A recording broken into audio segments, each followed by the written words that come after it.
Assalamualaikum warahmatullahi wabarakatuh. Kembali lagi di channel Nasihat Kehidupan Misteri. Pada video kali ini saya akan membahas tentang patung Buddha yang ada di Candi Borobudur merupakan Nabi Sulaiman. Selama ini berdasarkan buku-buku sejarah, Candi Borobudur adalah bangunan megah peninggalan Raja Sailendra. Namun setelah dilakukan penelitian dan kajian yang mendalam oleh seorang pakar matematika Islam, Profesor Dr. Kiai Haji Fahmi Bahsyah, ternyata candi itu ada bukti-bukti kuat yang menunjukkan bahwa Borobudur adalah peninggalan Nabi Sulaiman. Berdasarkan referensi Al-Quran, Nabi Sulaiman alaihissalam adalah utusan Allah yang diberikan keistimewaan, yakni mampu menaklukkan seluruh makhluk ciptaan Allah, termasuk angin, binatang, dan jin atas izin Allah.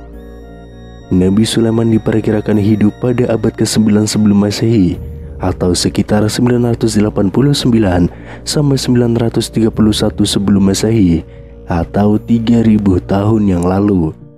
Sedangkan Candi Borobudur seperti yang tertulis dalam berbagai buku sejarah nasional didirikan oleh dinasti Sailendra di akhir abad ke-8 Masehi atau sekitar 1200 tahun yang lalu.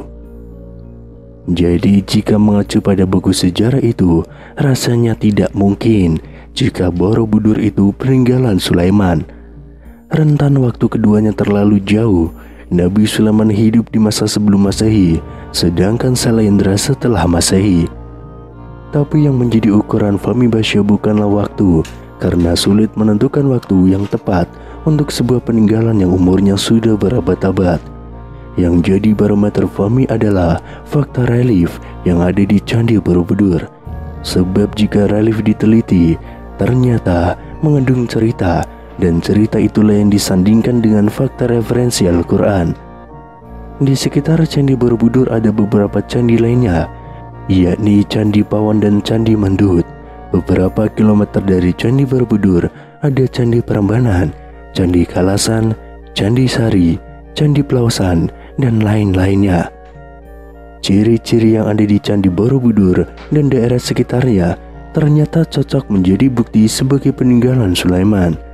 Seperti diceritakan dalam Al-Quran, diantaranya mengenai hutan Sabah atau negeri Sabah, makna Sabah, nama Sulaiman, buah maja yang pahit. Dimidahkannya istana Ratu Sabah ke wilayah kekuasaan Nabi Sulaiman, bangunan yang tidak terselesaikan oleh para jin, tempat berkumpulnya Ratu Sabah, patung kematian Sulaiman, dan lain sebagainya. Yang pertama, relief-relief yang ada di Borobudur merupakan simbol-simbol yang mirip dengan kisah Nabi Sulaiman dan Ratu Sabah atau Ratu Balqis, sebagaimana keterangan Al-Quran. Pertama tentang tabut, yaitu sebuah kotak atau peti yang berisi warisan Nabi Daud kepada Nabi Sulaiman. Di dalamnya terdapat kitab Zabur, Taurat, dan tongkat Nabi Musa, serta memberikan ketenangan. Kisah itu ada pada relief di Candi Borobudur. Tampak peti atau tabut itu dijaga oleh seseorang. Hal itu diceritakan dalam Al-Quran, dalam Quran Surat Al-Baqarah ayat 248. Dan Nabi mereka mengatakan kepada mereka, sesungguhnya tanda ia akan menjadi raja ialah kembalinya tabut kepadamu. Di dalamnya terdapat ketenangan dari Tuhanmu dan sisa peninggalan dari keluarga Musa dan keluarga Harun. Tabut itu dibawa malaikat. Sesungguhnya yang demikian itu terdapat tanda bagimu jika kamu orang yang beriman. Quran Surat Al-Baqarah ayat 248. Kemudian yang kedua, pekerjaan jin yang tidak selesai ketika mengetahui Nabi Sulaiman telah wafat. Quran Surat Sabah ayat 14. Saat mengetahui Nabi Sulaiman wafat, para jin pun menghentikan pekerjaannya. Di Borobudur ada sebuah patung yang belum tuntas diselesaikan pengerjaannya oleh jin. Karena sudah tahu bahwa Nabi Sulaiman telah meninggal dunia dari tongkat yang dimakan oleh rayap. Kemudian yang ketiga, jin-jin diperintahkan membangun gedung yang tinggi dan membuat patung-patung. Quran Surat Sabah ayat 13. Seperti diketahui, banyak patung Buddha yang ada di Candi Borobudur. yang ternyata adalah bidadari dalam surga yang menjadikan Nabi Sulaiman sebagai modelnya.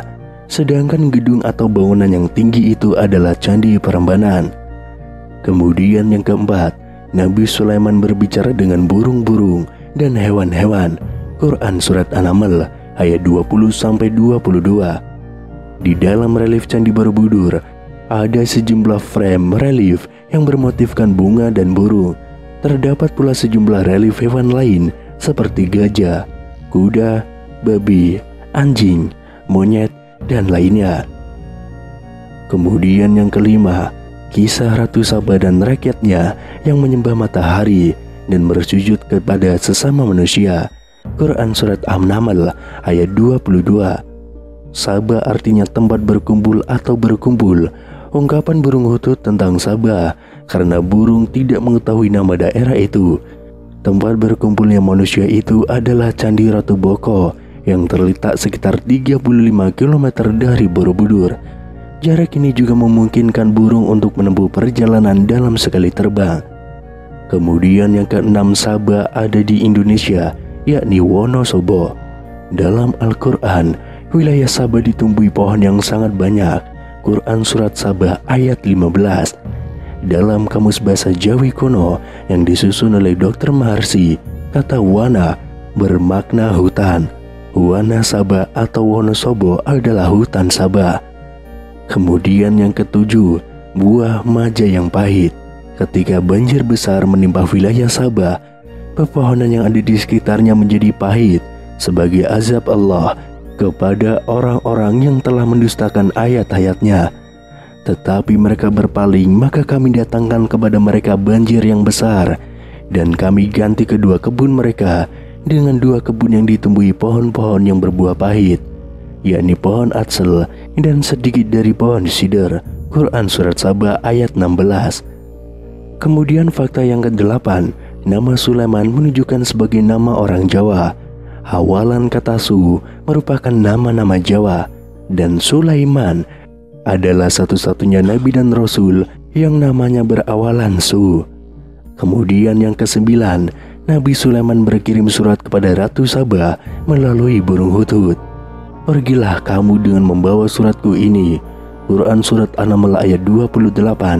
Surat itu ditulis di atas plat emas sebagai bentuk kekayaan Nabi Sulaiman. Surat itu kemudian ditemukan di sebuah kolam di istana Candi Ratu Boko. Kemudian yang ke-10, bangunan yang tinggal sedikit. Quran Surat Saba ayat 16. Bangunan yang tinggal sedikit itu adalah wilayah Candi Ratu Boko, dan di sana terdapat sejumlah stupa yang tinggal sedikit. Ini membuktikan bahwa istana Ratu Boko adalah istana Ratu Saba yang dipindahkan atas perintah Nabi Sulaiman. Selain bukti-bukti di atas, masih banyak bukti lagi yang menunjukkan bahwa kisah Ratu Saba dan Nabi Sulaiman terjadi di Indonesia.